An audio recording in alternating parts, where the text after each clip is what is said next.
Broadcasting from the business capital of the world, this is the Podcast Business News Network. Welcome back, everybody. If you have a business, if you're an entrepreneur, if you're a solo entrepreneur, trying to move your life forward, trying to increase your business, trying to hit those goals, we're going to try and answer some questions for you today. Some of those questions around the why and the who. What am I talking about? He's going to explain a little bit better than I do. And he is with reachyourultimatepotential.com. Ben Eden, amazing life coach and business coach, is back with us. Ben, welcome. How you doing? Well, thank you, Steve. I'm great. Thanks for having me back. Yeah, it's good to have you back here. We learn a lot, and especially trying to move business forward. We have goals for 2023, the whys and the who. What are we talking about there? So, and this lines up again well because we're at the beginning of 2023. So businesses can be going super well, or it can be like, oh my goodness, is this going to work out? And should I change my mind? Right. But it's your why that creates a strong and long living business if your why is strong enough. Okay. So we all have to ask ourselves, why are we in business? Is it to make the $1 million? Is it a money oriented goal? Is it a purpose driven goal? Or is it to run away from my past? What is your why? And if your why is strong enough, like I said, it will make it through any of those obstacles because that motivation is there. So when we talk about the why, I would imagine if you're in it just for the money, why are we in business? Because we're going to make a lot of money. Probably not going to carry you through the tough times. You have to have that passion. I believe, and I've often heard it, that if you have the passion and you have the desire, you want to help people and you're honest, the money's just going to follow. It's going to be there. You're going to attract it. Exactly. That's so true. And I want to tell a story about a personal thing that wasn't business related. Can I share that? Absolutely. Because this is huge as to the why and the who that we're going to get into in a second. So a few years ago, I was in a performance because I sing. Okay. So it was a performance where they had soloists, a choir, some narrators, a full orchestra. I mean, it was a big 90-minute ordeal. And I was in the show and I absolutely loved it, right? The message was so powerful. The music was amazing. I made good connections and it had a huge impact on my life because it was such a powerful production. So the next year, as I was just talking about, man, I love this. I'd love to do it any opportunity. I was looking for more, opportunities for it to come up. I was talking to a church leader and he's like, hey, I love that production. And I said, yeah, I love it too. And he's like, well, why don't we do it here? I was like, well, that's a great idea. And I knew that it was a ton of work. Okay. We're talking full choir, narrators, soloists. Like I said, it's full orchestra too. And this is a non-paid kind of thing. All right. We're looking for volunteers. Mm-hmm. Yep. So he says, why don't we put it on? I say, and he says, well, can you handle it? I mean, do you want to take this on? And I loved it so much. And because it had had such a strong impact on me that I said, yes. Now I was moving at the time, just different cities. So I was still in the area, but I was moving. Okay. But I still felt so strongly about it that I wanted to do it. And then we're talking, I wanted at least a 50-person choir. Okay. I was probably in a choir of 150, but I wanted at least 50. I needed the full orchestra. I needed the narrators. So I did everything that I knew I could and I knew I should do. And it was starting to work. Okay. I had maybe 25 people at rehearsals. And so there were moments where I was really thinking, is this going to work? And putting all this work into it. It's an everyday passion of mine. I love it. I think about it. I dream about it. I can't stop thinking about it. And I had my full-time job at the time. But because my why was so strong, it had affected me so much. I know the benefit it'll have on others. That carried me through all the time. And my faith, okay, because this was a religious kind of thing or a spiritual kind of thing, I often felt this will work out. I had that sense of certainty.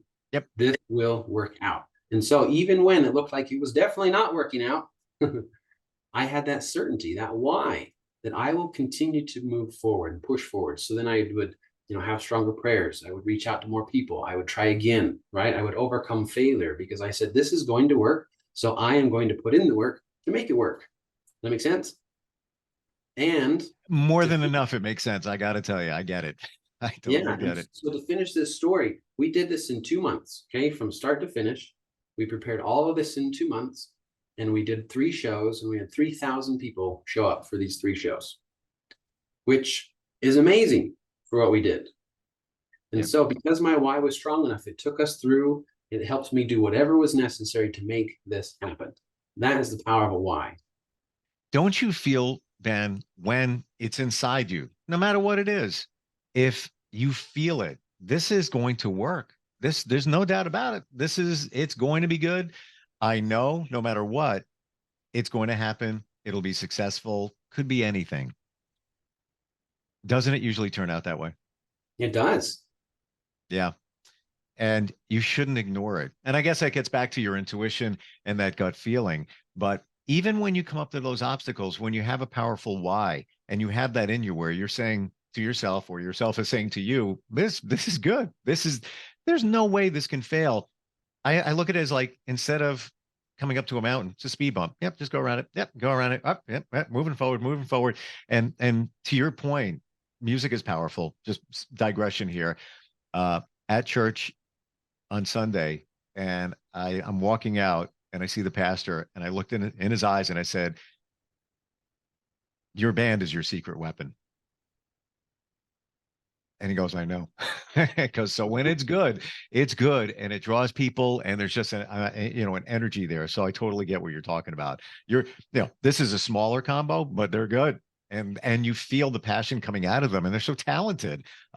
Yours on a much grander scale, but you had a good why. You knew the why was the way it should feel. And I love that you bring up the band and the power, right? Because my crew was, we called ourselves young single adults. Okay, so we were between 18 and 30 years old, in that area of college and going through life. And we weren't necessarily, the choir that we had wasn't necessarily professional. Mm-hmm.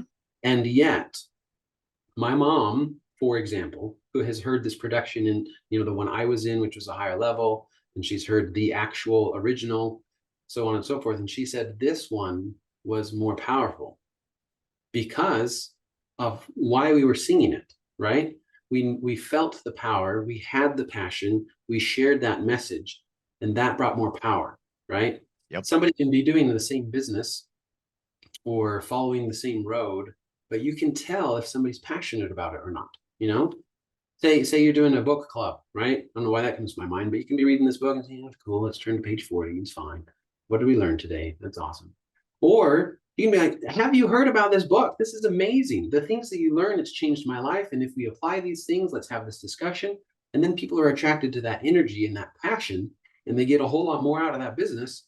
And that business becomes more successful because their why is strong and their passion is there. Passion hand in hand with the why. If you don't have the passion, you're not going to have the why. That's my belief. I think you might agree with that. If you have to feel it, you have to, and that's how you know you got a winner, no matter what you're doing. There can be salespeople that can seem passionate, but maybe don't believe so much in what they're selling, or they're just trying to get somebody to buy something. And eventually it starts falling away. Sales don't last long. Somebody doesn't re-sign, but when it's there, those are the people who are successful. So let's go back to the whys, and we'll get to the who in a moment. How do you find, is it your purpose? How do you find your why? That's a big question, right? And Simon Sinek talks about it, has a great book on finding your why. And we can go through that in a coaching session. It's hard to explain right now, but let me give you an example. If you give yourself the time, and I mentioned this in the previous episode where I call it the power statement. If you give yourself the time to dream and say, what do I want my life to look like in this personal development area, in my financial area, in my physical area, my emotional, my relationship, right? If I dream and I say, if there were no barriers, what would I want it to look like? Can you write down all those goals? And they could be buy a private island. I don't care what it is. You're not going to judge it. You're going to say, that would be so cool. And you have this list, and then you say, okay, what am I going to accomplish this year? What's most important for me to accomplish this year? And you limit it down to 3. And let's say in the business category, right? What do you want your business to look like this year? And you limit it down to 3 specifics. I want to meet this many people. I want to make this much money. I want to do this, whatever. And then you put your reasons behind it. Why do you want to make that much money? Why do you want to impact that many people? Why do you want to put on such a large conference? And if you can have a compelling enough reason, which is your why, right? Then the what will take care of itself. Sometimes we get so hung up on the, wow, that's so cool. The private island would be awesome, but I don't even know where to start. Therefore, I will never start because we're so afraid of the unknown. But if we can have a compelling reason that says, I want to impact this many people, why? Then we'll find a way to make it happen. It's almost like you reverse engineer it. You found the goal, you have the reason. If it's a strong enough, compelling, passionate reason why you're in business or whatever it might be, the other stuff just kind of follows along. It's almost like, the dog, you have the dog, the tails and back of it. And it's just, how you're going to do it. All the pieces fall into place when you have something strong. How about the who? We talk about the why, now the who. And it's a perfect segue, right? Because you have your why, you have the compelling reason, you haven't worried about the how. So you first start with the who and you say, wow, if I'm starting my business, or if I'm in this stage of my business and I want to grow it to this point and I want to meet this many people, make this much money, have this much impact, who has done something like that already? You find somebody who's had that pattern of success. And sure, you could just stay where you are and learn it yourself and take a long time, spend a lot of money, go through a lot of failures, or you can speed up that time a ton and say, well, who's done it before? Wow, they do it. They have the life that I want.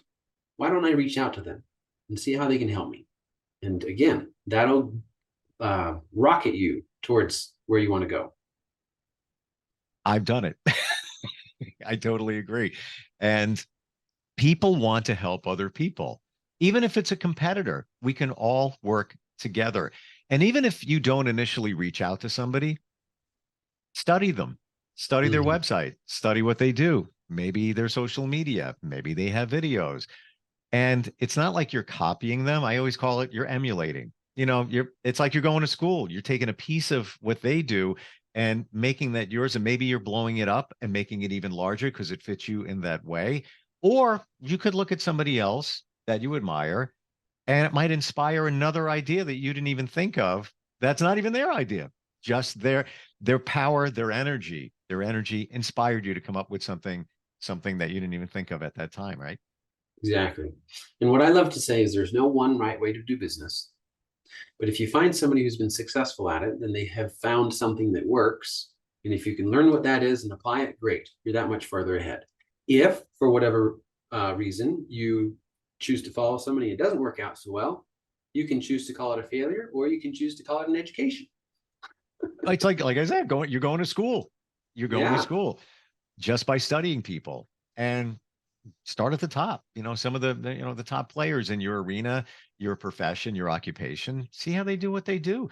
Or it might even be a great idea, or I truly believe, because I've done this, listen to them. Listen to, let's say they give a motivational speech, whatever it might be. Listen to it a few times. Pick up a couple of things. It might inspire you to move in a different direction.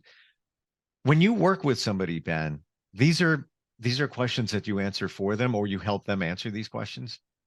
Well, absolutely, right? Because I could give them examples of who's, and I can, but that comes after I understand their why. And I can't give them their why, right? It's already inside of them, and I help bring it out, and I help clarify their why. I help strengthen their why. So then somebody who's maybe trying to do business and they've tried to copy somebody, or they've made some attempts here or there. But if we can get to the depth of their why, then again, that's like putting fuel in the tank, and you're like, wow, I can do anything. And now I'm ready to reach out to that who. And then I can give them options. If I'm their coach, then I'm one of their who's done a lot of the things that they're looking to do.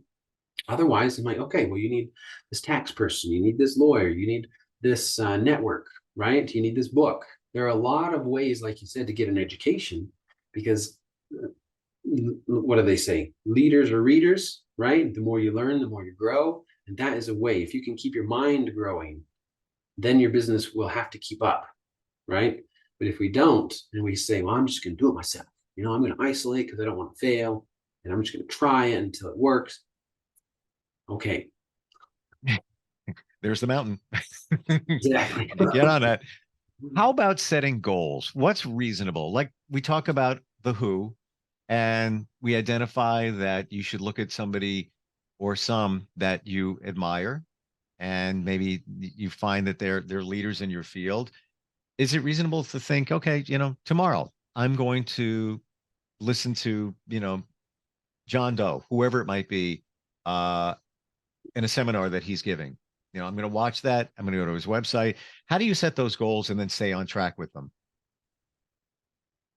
Let me see if I understood. So how do you set a goal that we talked about like for the year with a strong why, and then how do we keep on track? Is that what you're saying? Stay on track with the who, in terms of what we're centering on the who at this time, but to make sure that you stay on track in watching others and making sure you make that connection and you reach out to people. I think a lot of us will start with a great idea, I'm going to do that, and then it kind of all falls apart. What are your suggestions for that to stay on track? Yeah. So my personal example, I've tried a number of things, right? I've tried to jump into a bunch of networking groups Mm. and get to know a bunch of who's, and hopefully somebody becomes the who that I need. So that works a little bit. I've also tried having multiple coaches or mentors. That's not a bad thing, but it depends on how you do it. Because there was a time where I had 3 coaches at a time. Now, I'm very much for having, say, a physical coach and a business coach and a life coach or something like that, because they're different areas of your life that are really helping you grow. But what I made the mistake of doing is pretty much having 3 different business coaches. And so I felt kind of, okay, I need to prioritize here, but here's another idea that I need to try. And I don't think they match up. So I was in a state of confusion. It almost sounds like you were in the roaring rapids. You're in the water, and now over to this coach. This coach has an idea, but that one has one over there, and you just like in the spin cycle going around and around. You said networking can be powerful. Suggestions on that? This is great because I'm actually teaching a little class on this. Networking, I know the stigma. Networking is like, oh gosh, so annoying. It's full of anxiety. It's never going to work, whatever. We have to change it from what am I going to get to what am I going to give? Because if you can be seen as the person who's there and wow is giving, and I understand what you do, then you've given me so much, and how can I help you? And either I know what you do so well that yes, I understand why I need you, or because I then go back to my own circle and I meet somebody who happens to need this service, then of course I'm going to refer them, right? The power of networking.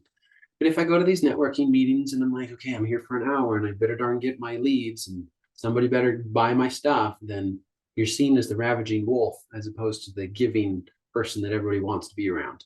Yeah, very, very true. And even though you may think they're not picking up on it, I'm a big proponent of energy. You're sending that energy out like you're a wolf. You're waiting for a meal, you're waiting for a lead. It's got to be where you're helping. Like you could be a super connector. Those are some of the great networkers. Once you establish the relationship with somebody or people and you feel comfortable referring them, you can connect, and then they will. There are some networking groups that have quotas of making connections and things. I'm not a big fan of that because then it just kind of waters it down. But I will say it also goes back to, and in business coaching, one fundamental: be known for what you do. Be the expert at what you do. I'm at a networking event. You need a life coach? Oh, Ben's the guy. He's right over here. That's your guy right over there. You're known for it. And that's, I think, very essential, because when somebody has a need, everybody points to that person. Exactly. And an example that comes up, there's a guy in my area. He is like, he's funny, he's outgoing, people just love him, everybody knows him. And he gave a presentation the other day and he's like, well, here's my degree. It was in art. And now I'm an MC, a speaker, a comedian. I've been on TV shows, so on and so forth. And I've been very successful at it. But if you looked at my resume or my degree, you would say I'm not qualified for that. But his success came from networking, because he followed the golden rule that people work with people that they know, like, and trust. Yep. And he made it to that trust level. And so when people needed an MC or a speaker or an actor, they said, well, here's the guy, because I know him, like him, and trust him. Interesting, because I wasn't sure what he did. So I'm at that networking event, we have 20 people there, we're having breakfast or whatever it is. So his expertise, his thing is he's an MC, he's a speaker, he's a comedian. So if we need somebody to fulfill that, he would be the go-to guy for that. Yeah, I mean, it's maybe what you're getting for is what does he really do? Like, what's the one thing he does? It's probably MC, right? Okay. Okay. Gotcha. Yeah. And there's a need for that. I mean, let's say you're the head of a nonprofit and you have a big event coming up. You need somebody to host the event. If you don't have a good MC, it just kind of falls apart. It's not, Mhm. could be okay, but if you have somebody great, it just elevates it. Many times I've never seen somebody like that at a networking event. How interesting. Wow. Yeah. But there, and, to your point too, Ben, you come from here, you wind up here. Sometimes you never know you know the two paths. Um, and like you said, if you looked at his resume, you would never know that he does that other thing. Exactly. Wow. And if he went and just said, okay, this is me and this is what I need, and people are like, why? But if he did it the way he did it, and he's like, oh, how can I get to know you? Who can I connect you with? What are you doing? Oh, you're having an event? That's cool. I happened to speak at an event last week. Oh, you did? Well, great. Can you speak at mine? And that's how it works. So I'm gonna, with time we have left, if it's okay, we went down the networking road, and I believe more and more people are getting back to networking. We took a break during COVID, and it kind of slowly trickled on back. I actually sometimes have a FOMO. I have a FOMO of networking. I have a fear of missing out. I have friends that went the other night to an event, and I was like, oh, how did I miss that? I wish I would have known. I would have gone. And sure enough, I see the pictures and I'm like, look at all the people I know. I haven't seen them in so long. Should have went. It was just like a last minute thing and couldn't make it. How how do you harness the power of networking in terms of what you present? Maybe if you're a speaker, or if you're just kind of working the room, any suggestions for that to be memorable and be somebody that somebody's going to trust as well? Yeah, two things is one, have your 30-second elevator pitch down, right? And Sure. this is funny, okay? Because I was in a networking group where we taught that and said, okay, you have 30 seconds to share your spiel. And we had to time them because most people went over 30 seconds. Even Okay. people who practiced it, right? I mean, we're so used to just telling more and more and more, but we really just have to get it down, right? I help high achieving father entrepreneurs have a successful business and family life. Simple. So if they want a business coach to help high achieving fathers, great, I'm the guy, right? They can understand that if they want to know more, then they'll ask and then we can have the conversation. But a short 30-second spiel, and then again, get to know everybody else. And if people went, wow, yeah, I met Ben and we talked, I told him all about my story and he seemed like a great guy, then now I know Ben. He seems like a great. I want to get to know him now. So now let me ask about his business. And because he's so caring and listens so well, then I like him and I trust him. So now we understand each other and then we'll refer each other. You said a key word, listen. Yeah. A lot of us don't. You're ready to give your next point during that event where you're not listening to what that person is saying. And they're giving you clues as to what they do and maybe as to what they might need at the same time. Yeah, it's a great point. Yeah. There's one guy, he's an insurance guy. And I'm trying to think of what he would say. And he was very genuine about it, but he would compare it to a doctor. You go to a doctor, doctor takes care of you. I'm your insurance doctor because the insurance companies are ripping you off. And I'm going to show you how. And he had some great stuff to say. Every time he had even in a 30-second speech or even in a presentation, he would always start the same way where he kind of hook you in, but in a way that was very impactful and very relatable. It's all about thinking. I mean, that I know that's something that you work with people in even crafting their 30-second speech. Mm-hmm. Yeah, there's so much to learn. And you're available. What's your website, Ben? ReachYourUltimatePotential.com. Oh, wait a minute. We have not 30 seconds, 10 seconds left. Ben, what do you do? I help high achieving father entrepreneurs have a successful business and family life. The and is my favorite part where you said the family life, because who doesn't want that? Who doesn't want to achieve success, but also have the nice balance? And I know that's all the two things that you're very passionate about at the same time. Always great talking with you. Well, thank you. Yeah, really, really is very refreshing. Free consultation. Do you do that as well? Absolutely. Happy to help people get started. So please reach out and we can do that for you. And I'm here to help you in every way, but I'm not shoveling the snow there in Utah for you. That's one thing I'm not Quite a going to do. Yeah, amen to that. All right, always great talking, Ben, and look forward next time we get a chance to get together. Are you looking for even more of the podcasts and hosts that you love? The Podcast Business News Network is proud to announce that you now have even more ways to listen live. Check out the MyTuner Radio, online radio box, and Simple Radio apps on iOS and Android, or find us online. Search for Business News Network on mytuner-radio.com, or search Podcast Business News Network on streama.com and onlineradiobox.com/US. Take your podcast on the go and don't miss a minute of the action.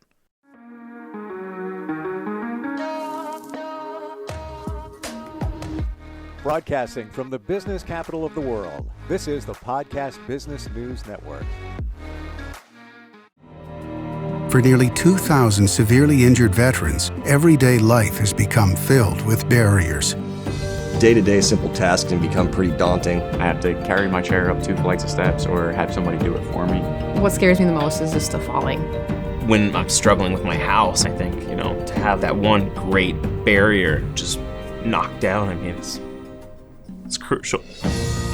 Home for Our Troops is a wonderful nonprofit that builds a Mortgage-free, fully adaptive, handicap-accessible house. And there's no catch. It'll be our very first home that we've ever owned. This is a game changer. This is where your life begins again. We need you to join us in completing this important mission. Please visit hfotusa.org and help build homes and rebuild lives. Because of you, everything's going to be okay.